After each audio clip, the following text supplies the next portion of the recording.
So our crew here has been trying to back this down for a few minutes now. We are actually filming somebody else and decided to switch over here after seeing them just really struggle. But here we go, they're actually making some ground now. But welcome back, crew, to the greatest show on earth, and that is the Miami Boat Ramps channel. I'm your host, Broncos Guru, and today we are down here visiting Boynton Beach. So we got the mate kind of waving him down like, come on, you got it. But they're starting to get a little sideways again on this one. And they're going to pull forward one more time. They've been all over the board on this one as they've tried to get it down. Let me know in the comments what your thoughts are on some ways that we might be able to help these people out, or a way they could do this easier. But I'm sure they probably can see the jet ski from the truck, just guessing, because it looks like it's sitting pretty high. So right here they look pretty solid.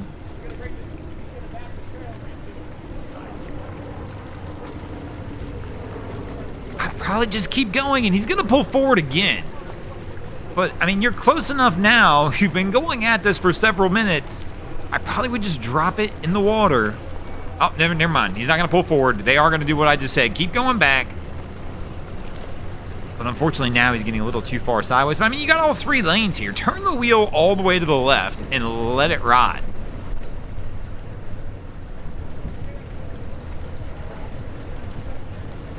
And they didn't even take it back to straight, and now he's going the wrong way again. Oh my gosh.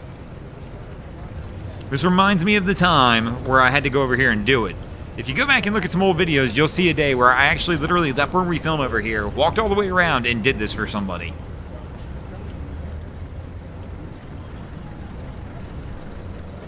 So I mean, the ski's not really deep enough. They probably still would need to come a little further back. I mean, it is a jet ski though.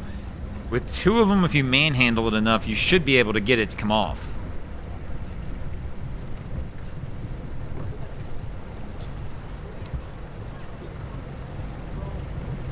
So grab the life jacket, get her ready to rip.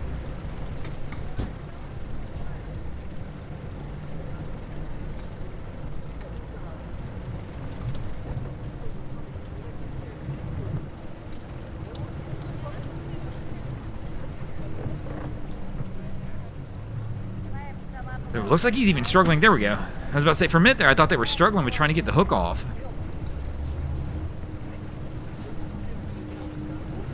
So, oh!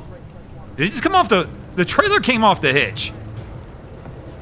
What in the world? He was trying to slide it back like we just mentioned, that you could just kind of manhandle it off the trailer.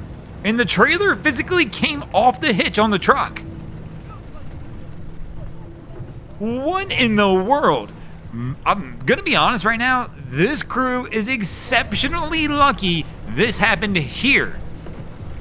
So now he's trying to get it back on, but of course you got a 1,000-pound ski on the trailer as well.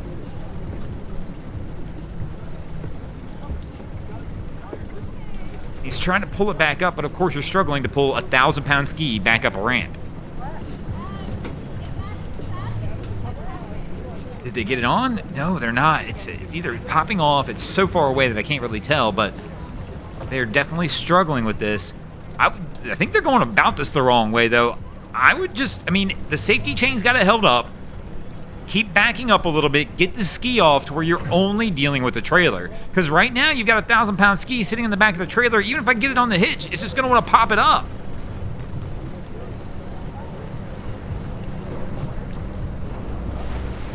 Gotta get the ski off. That's the easy one. Right now, just back up another 2 foot. And I think the guy on the dock's telling him the same thing. Hey, like, you gotta get that ski off.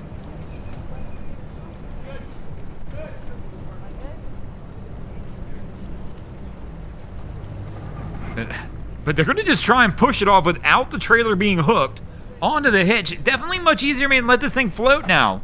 I would just literally back this down a little further. Unbelievable. I mean, it's a stressful situation I'm imagining right now. I'm still just dumbfounded how lucky they got. If it popped off by just pushing that jet ski a little bit back on the trailer right here, this could have easily popped off on them while they were going down the road. All they needed to hit was one nice Florida pothole. And it would have been a bad day for him. I mean, this might feel like a bad day to them, but this is about as good as this day could have turned out right now, that it's happening here at the ramp while they're not moving. So they're struggling to try and get it off the trailer at this point. But again, all you got to do is back up 2 foot, dude. Just get in the truck, come back, and let it float off.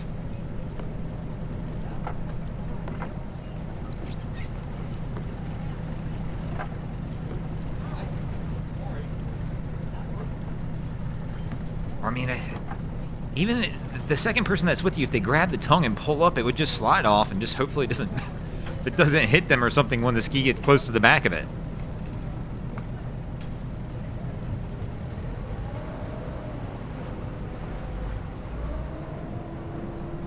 I mean, there's just no water under it. You're really just literally trying to pull it off the trailer at this point.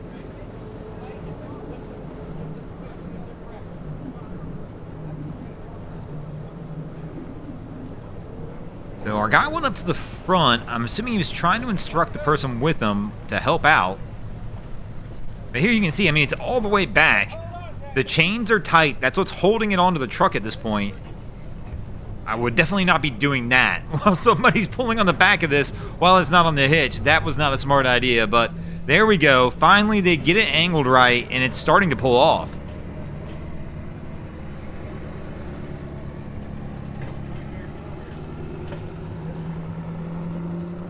But I'm curious what happened here. If they didn't have the lockdown or what. Something was definitely wrong.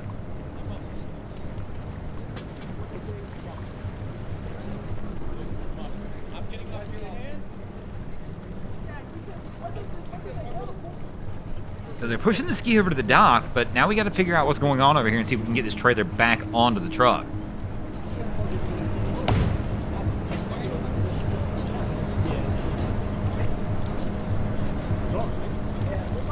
After a few moments of getting the ski settled, we're back over to the truck. And he's winching in.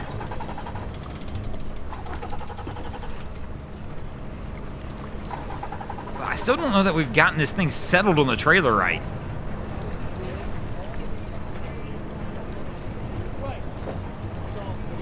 So somebody on the dock's talking to him, and there you go. It's still not. He's picking it up.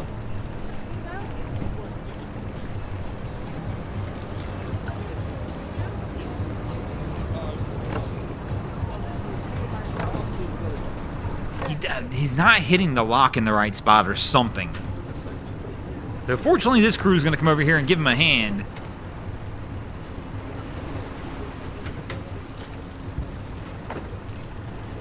And there we go. Our guys got it on. They definitely had it on wrong. Like I said, this situation could have been a lot worse. Really ended with the best outcome it possibly could end with. So here comes our next crew in toward the dock. So our young lady's getting the lines ready. And I can see a mistake right here. I've done this 100 times. She's got her glasses around her neck, hanging inside the shirt. Never do this around the docks. I have lost more pairs of sunglasses than I care to mention doing this, and never again, no more do I do it. Oh no, she just lost hers. I knew it. When I saw it, I was like, man, she's gonna get down and those things are gonna fall off. You don't even gotta bend over far for whatever reason. The water's like a freaking magnet when you got sunglasses on your neck like that. The water's just going to attract them, and it's going to take them every single time. So our next crew in on approach. The slow and easy approach, but he does have that motor trimmed up, which, as you already know, is going to give a little less bite on the prop, meaning he's going to have a little harder time as he gets close to putting this on the dock. I do like the pace at which he's coming, though. Nice, slow and easy.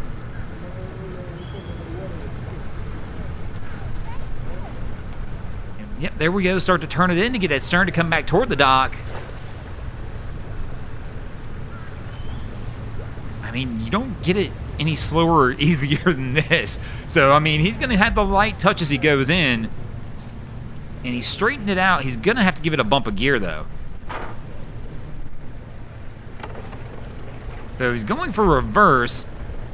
Okay, there we go. But I'm like, you don't have it pointed toward the dock. Now he does.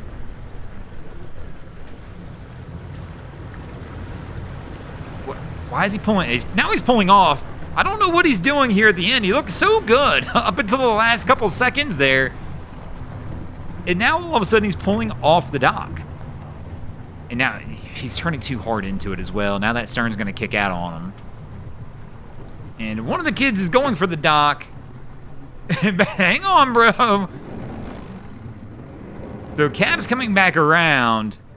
But man, I don't know what he was thinking there. He was just so close. All they had to do was loop a line around one of the cleats and pull her in. And all of a sudden he had to start playing with the throttles, and that's where things start to go wrong. Man, I cannot believe we missed this one. We were filming somebody else, and our guy on the ski winds up eating it. Oh, man. We've had a string of misses here lately where we just miss these people falling in. We're focused on something else. There's something else going on. We're filming another boat, and the next thing we know, we go back, and we're at this spot. So our guy's going to have to get the ski over to the dock. The boat we see in front of him here is actually launching, though. So he's going to have to watch out and make sure this guy up there sees him. So fortunately, I mean, he's on a jet ski. He's supposed to have a life jacket on no matter what, which he does, which does help in this situation when you fall overboard. Obviously. So our crew with the boat, I mean, they've looked back. They definitely see the guy here. His wifey's kind of sitting there staring at him like, what are you doing, bro? And in this situation, again, he fell in. So, I mean, you got to give him a little slack on this one. If you fall in the water, you're just swimming the boat or the vessel back to the closest dock you can get to. But he is taking his sweet time on trying to get out of the water.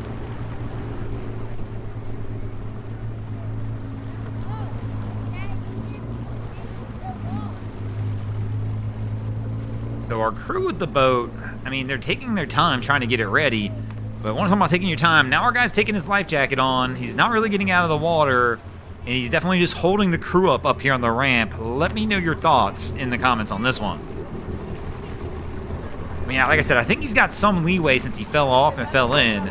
But the reality is, how long does that leeway last before our guy up here starts to get frustrated? And it looks like that leeway is over as he's starting the car.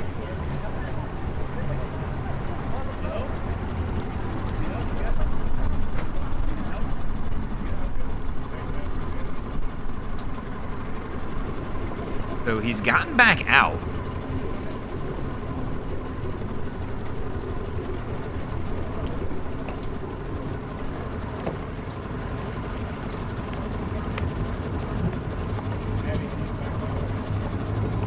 Oh, and now he's telling the jet ski guy to move. He's like, bro, back it up.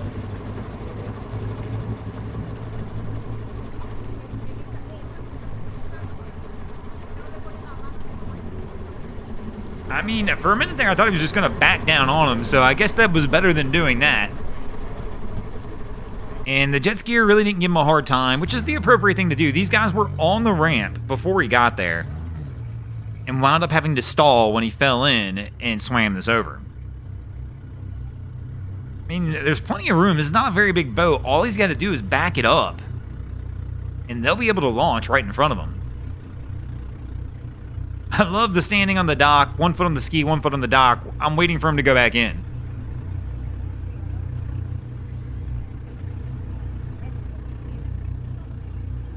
So our crew's coming, even though he hasn't really moved yet.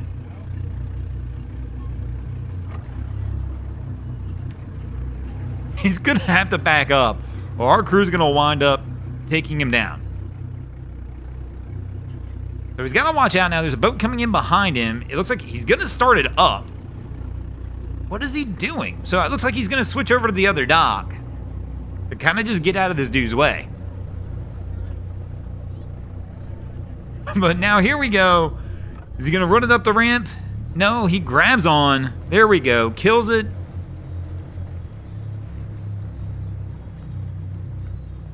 And is going to stare down the guy over on the other side again. But now our guy, he's got to set up, just has to get some lines out there and get it done. But he should be good to go from here. And speaking of good to go, we're going to go ahead and get out of here as well. Thanks for watching, crew. Hope you enjoyed this episode of Miami Boat Ramps. If you did, please check out our other content. We have Wavy Boats, who does a bunch of great things down at the inlets. My channel, Broncos Guru, does some great comedy boating videos over there as well. And of course, we got Boats versus Haulover, where man and machine take on Mother Nature down at Haulover Inlet. And if you guys haven't already, go ahead and drop an anchor on the subscribe button here.